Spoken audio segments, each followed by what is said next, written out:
Chuta! Chuta! Vai, Éder, vai, Éder, vai, Éder, vai, Éder, vai, chuta! O pé direito de Éder. O Euro 2024 no olhar da secção de desporto do público. Quem diria que uma equipa pode ser campeã da Europa a jogar bom futebol? Pois foi o que aconteceu neste domingo em Berlim, em que a Espanha conquistou o seu quarto título de campeão da Europa com uma vitória por 2-1 sobre a Inglaterra. Sem milagres, sem prolongamento e sem penaltis, apenas com bom futebol. A última palavra-chave do o pé direito do Éder só pode ser uma: campeão. E este foi mesmo um campeão justo e consensual. Esta sim uma seleção com a mistura perfeita de experiência e juventude. Experiência personificada por um grande Rodri Hernández, eleito o melhor jogador deste Euro 2024, e por um miúdo que foi campeão europeu com 17 anos e um dia, chamado Lamine Yamal. Para a despedida voltamos a ter o Nuno Sousa, que foi enviado do público ao Euro. Ele não esteve em Berlim, mas tem uma opinião sobre o assunto.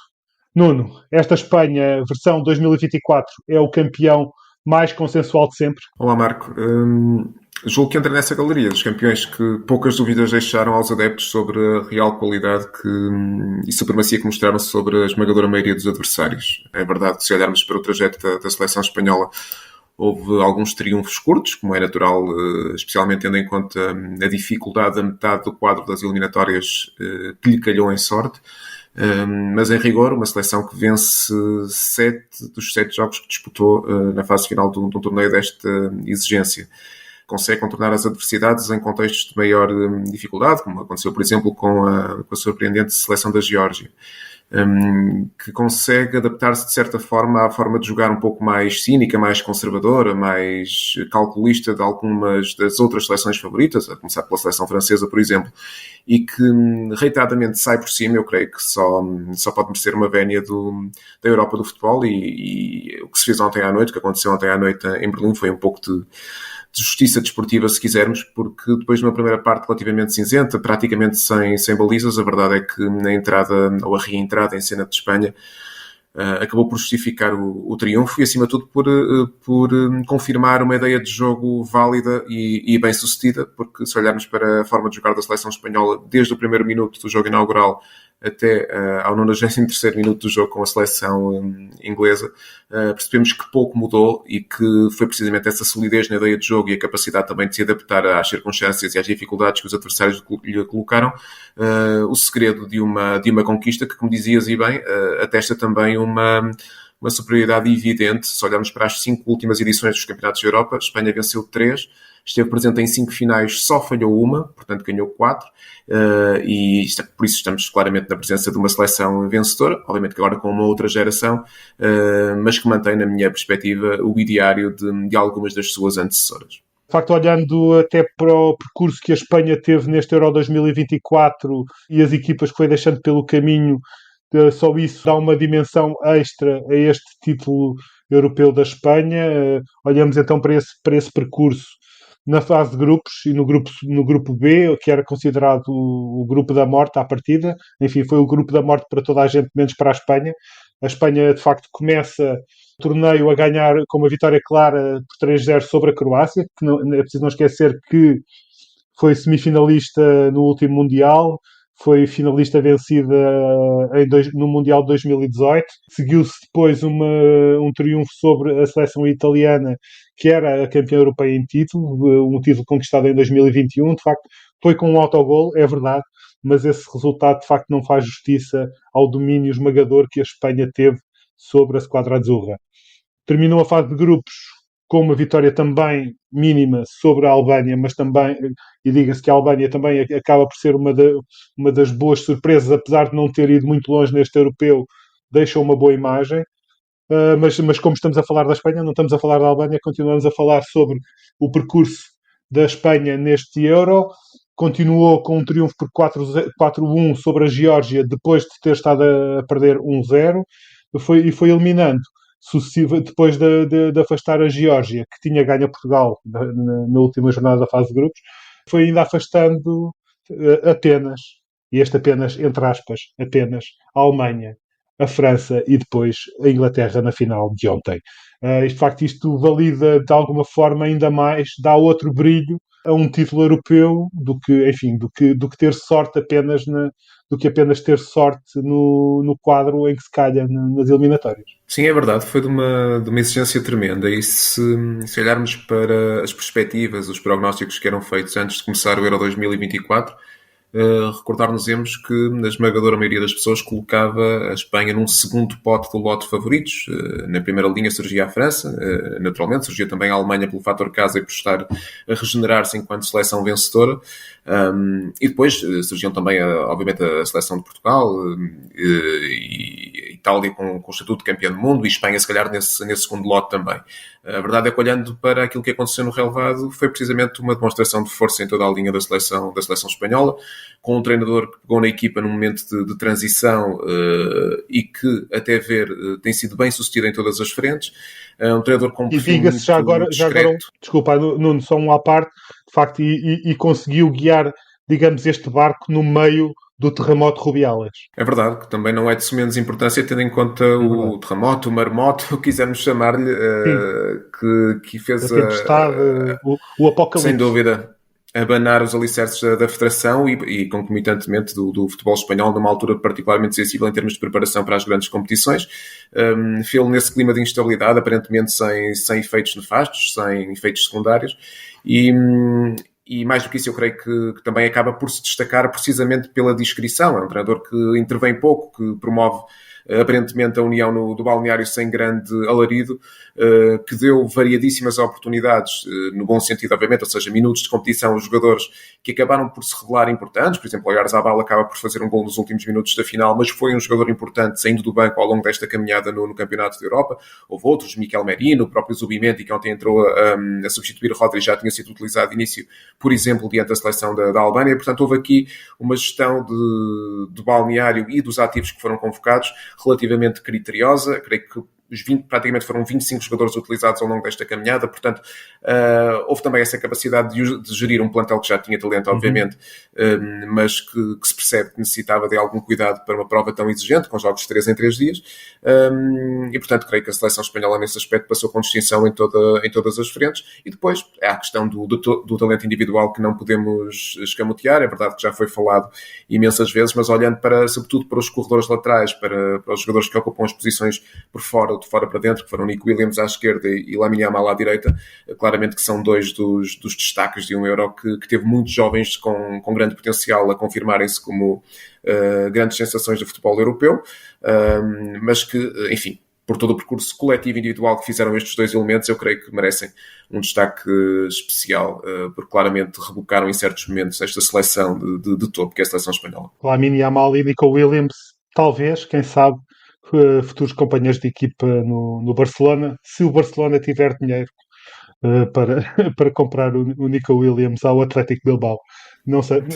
Aparentemente está a tentar e a conseguir resistir às ofertas que terão chegado seguramente nos últimos dias, e falou-se numa de 250 milhões de euros por Lamine Yamal, que é uma absoluta loucura, seria a maior venda de sempre da história do futebol. Mas parece-me que é esse o projeto de Barcelona, com poucos meios, olhando para a sua situação financeira atual, tentar construir uma equipa que lhe permita recuperar a aura dos melhores tempos de Messi e de Guardiola, o que não se figura como um desafio nada fácil, como é lógico. Já agora, falar em Messi também, algumas horas depois também se voltou a sagrar campeão da Copa América com a seleção argentina. Mas enfim, isso é para outros, é para os nossos colegas o pé direito ou o pé esquerdo de Di Maria ou outro, ou para os nossos colegas argentinos que estarão a fazer, ou para a mão esquerda de Maradona, os nossos colegas argentinos seguramente que terão podcast a falar sobre a Copa América com este título. Enfim, de facto já falámos de Lamine Yamal, falámos de Nico Williams, também falámos um pouco de Luís de la Fuente, que de facto é um homem que merece uma menção muito especial, porque é um treinador que não está assim há tanto tempo como isso no cargo de selecionador de Espanha. Ele tem um passado das seleções jovens da Espanha, também com passagens pela formação do Athletic Bilbao, onde aliás foi jogador.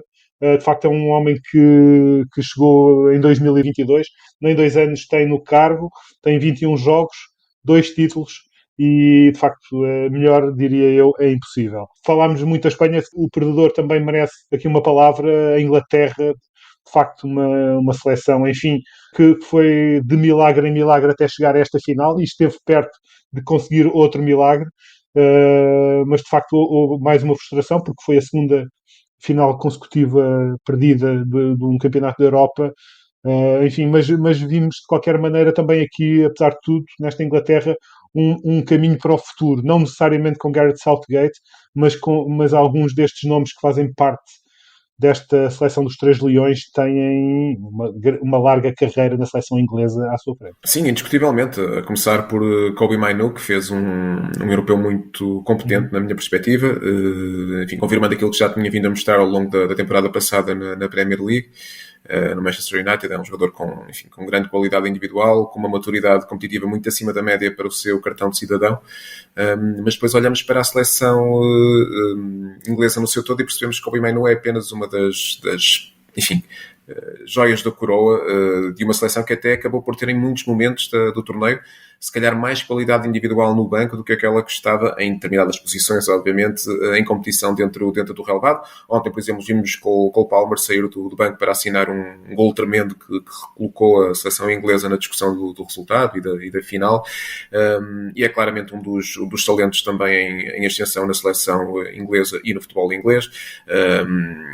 Há claramente também o caso de ontem não foi protagonista de um segundo milagre, seria difícil que o fosse, mas a verdade é que Ollie Watkins também foi um jogador em destaque, substituindo um Harry Kane que esteve muito mais apagado do que seria expectável, e que acaba praticamente, de uma forma praticamente inglória, este europeu na perspectiva em que, sendo provavelmente o avançado mais reputado na posição 9 em exercício no torneio, acaba por não atingir o brilho que eventualmente se justificava. Creio que Jude Bellingham, obviamente também um jovem, continua a ter toda uma carreira pela frente. Apesar de tudo, foi aquilo que se esperava dele, um jogador capaz de rebocar a seleção inglesa nos momentos de maior dificuldade, que nunca se escondeu, pediu sempre a bola e individualmente continua a ser capaz de fazer a diferença. Mas acredito que com ou sem Gareth Southgate, e é evidente que à medida que o tempo vai passando e que as desilusões se vão acumulando, se bem que também é justo reiterar o que disseste há pouco, bem ou mal, por caminhos mais à direita ou por caminhos ínvios, a verdade é que a Inglaterra chega à segunda final consecutiva do Campeonato da Europa. A anterior, creio que terá sido um pouco mais difícil de encaixar, tendo em conta que aconteceu em Wembley perante os seus adeptos, enfim, num desempate por grandes penalidades, mas a verdade é que com este treinador já conseguiu chegar a 2 finais internacionais consecutivas. Apesar de tudo, parece-me que é curto para aquilo que obviamente esta seleção de Inglaterra apresenta em termos de talento e de possibilidades, porque a equipa joga, enfim, parece-me que com demasiadas limitações para aquilo que o talento intrínseco permite, porque apesar da flexibilidade tática que foi mostrando e jogou pelo menos em 3 sistemas diferentes, pouco ou nada ganhou em termos de ideia de jogo, em ataque posicional, sobretudo com isso. Olhámos para o outro lado, para a Espanha, só para fazer um paralelismo rápido, percebemos que do primeiro ao último jogo, Luís de la Fuente utilizou praticamente o mesmo sistema, 4-2-3-1, e a equipa não deixou de ser competitiva ou de ser capaz de surpreender os adversários por força dessa alegada previsibilidade. Portanto, creio que aqui temos 2 formas de encarar o jogo manifestamente diferentes, mas acredito sinceramente, para responder à pergunta, que esta seleção inglesa pode, e parece-me que vai valer mais no futuro, porque tudo se conjuga para que isso aconteça, ou seja, a esmagadora maioria dos jogadores joga na liga mais competitiva do mundo, e ontem ou anteontem víamos, por exemplo, Rafa Benitez dizer que a velocidade média dos jogadores na Premier League em contexto de treino são 36, anda entre os 36 e os 37 km por hora. Na Liga Espanhola, que é tida como uma espécie de sombra em termos de qualidade da Liga Inglesa, anda nos 34, 35 km por hora. Portanto, isto diz alguma coisa sobre os índices de intensidade, velocidade dos jogadores, e esta geração da seleção inglesa trabalha nestes limites. Portanto, acredito que nesse aspecto a dimensão física poderá eventualmente ser um trunfo no futuro, e depois, como o talento está lá, destas novas coqueluches que têm surgido, um pouco mais jovens, acredito que com ou sem Gareth Southgate, e sinceramente estou mais tendente a acreditar que sem Gareth Southgate, esta seleção vai conseguir, enfim, pelo menos manter-se competitiva nos grandes palcos internacionais. Veremos então qual é que será o futuro treinador da seleção inglesa, se é Gareth Southgate ou se Fábio Capello, não sei se ainda está no ativo, poderá eventualmente regressar, não sabemos. Enfim, falaste do Harry Kane, de facto teve um europeu um pouco abaixo das expectativas, mas ainda assim acaba como o melhor marcador do torneio, com 3 golos, tantos quanto o georgiano Mikal Tadze, o alemão Jamal Musiala, o neerlandês Cody Gakpo, o eslovaco Ivan Schranz e o espanhol Dani Olmo. Portanto, ontem a final deu para a Espanha conquistar o 4º título e desempatar da Alemanha entre aqueles que tinham 3 campeonatos. A Espanha passou a 4 e deixou a Alemanha para trás, mas não deu para desempatar a lista dos melhores marcadores.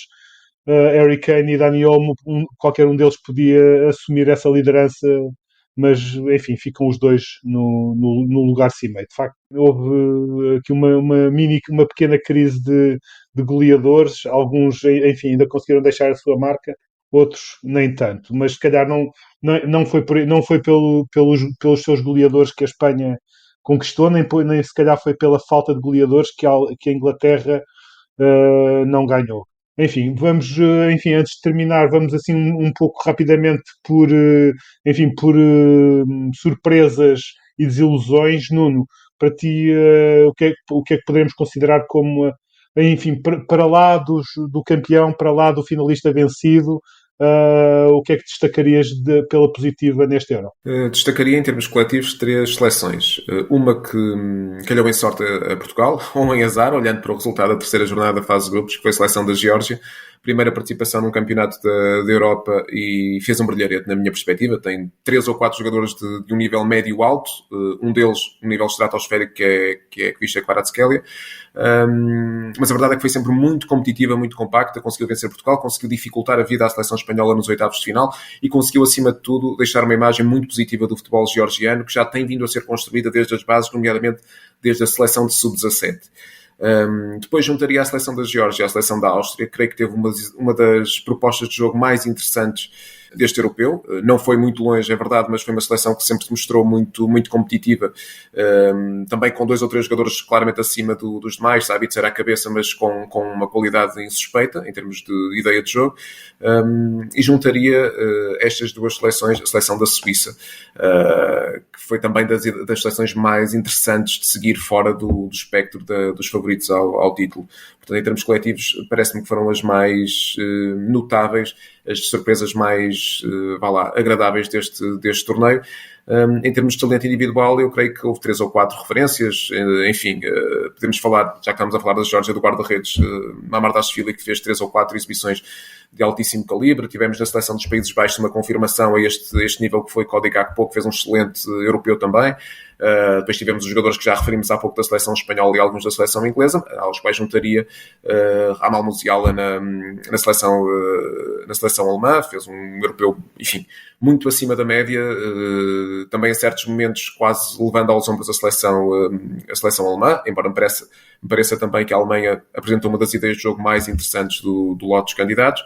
E depois, eventualmente, juntar aqui, não apareceu tanto quanto provavelmente se esperaria, tendo em conta a temporada que fez na Bundesliga, mas quando apareceu, acabou por fazer a diferença, que foi Florian Wirtz, um avançado, ou o segundo avançado, se quisermos, para ser mais rigoroso, do Bayer Leverkusen, que também se exibiu a um nível muito alto. Isto para falar apenas daquelas seleções que foram um pouco mais longe, excluindo daqui Portugal, obviamente, porque ao longo deste podcast já fomos falando manifestas vezes da seleção portuguesa. Florian Wirtz, que até marcou o primeiro golo neste Euro 2024, nesse já longínquo Alemanha 5, Escócia 1, de 14 de junho. É verdade. Já foi há mais de um mês, já passou. Foi jogo é verdade, como o tempo passa depressa. De facto, já que falámos das boas surpresas, falemos também das más surpresas, daqueles que desiludiram. Por razões evidentes, a seleção italiana, porque vinha com um título no bolso e porque esteve sempre longe de convencer minimamente, dizia eu. Creio que se foi arrastando de certa forma pelo torneio, sobrevivendo aqui e acolá. Até fez um jogo em que, como dizias e bem, conseguiu na discussão do resultado ser minimamente competitiva diante da seleção espanhola, mas na verdade na proposta de jogo nunca o foi, e em bom rigor, se Espanha tivesse vencido esse jogo por 3 ou 4 golos de diferença, creio que não seria escândalo nenhum. Depois creio que Portugal também acabou por ficar abaixo daquilo que se esperava, não tanto por aquilo que fez diante da seleção francesa, porque aí parece-me que até foi um jogo relativamente competente e bem conseguido, mas por aquilo que não fez até lá, nomeadamente contra seleções com menos atributos, como foi o caso da Eslovénia, da própria República Checa no arranque e da Geórgia na terceira jornada. E creio que, em termos de responsabilidade, as seleções que mais obrigadas estavam a fazer um pouco mais do que fizeram, me ficaria por aqui, porque relativamente a todas as outras, creio que as expectativas também não poderiam ser muito mais elevadas do que o rendimento que mostraram. É evidente que podemos também olhar para o europeu e perceber que, se calhar, esta versão da Escócia não faria sentido num campeonato com esta exigência. Há uma ou outra seleções que claramente ficaram abaixo daquilo que se exigia. Agora são seleções com muito mais limitações do que aquelas de que estamos a falar agora, e que de certa forma só confirmaram, enfim, com números se calhar um pouco mais vincados do que aquilo que se esperava, a incapacidade de discutirem resultados ou de se imiscuírem numa luta desta grandeza, sabendo nós, e este parênteses é importante fazer, que desde 2016 o europeu foi alargado de 16 para 24 equipas e que isso potencia, como é evidente, resultados um pouco mais desnivelados, nomeadamente nas fases mais precoces do torneio. É verdade. E eu diria que a tendência não será para reduzir o número de equipas em fases finais de europeus e outras grandes competições, mas sim de as aumentar. Qualquer dia temos uma fase final de um europeu com 40 equipas, 50 equipas, já agora acaba-se com as fases de qualificações e começa-se logo tudo a jogar na fase final. Acho que estamos a caminhar para aí, assim como no Mundial também teremos um Mundial alargado. Agora não tenho presente a quantas equipas, mas é mais umas quantas e mais uns quantos jogos e mais umas quantas transmissões televisivas para o resto do mundo. Enfim, isso será outra conversa para outra altura.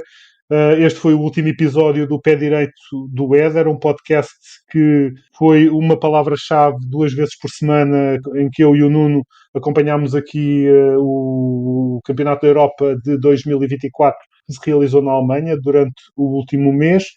A Espanha foi campeã, Portugal ficou-se pelos quartos de final e pronto, e acho que dissemos tudo ou quase tudo sobre este europeu. Da minha parte, um abraço e até à próxima. Um abraço e até o próximo podcast. O público fica no ouvido.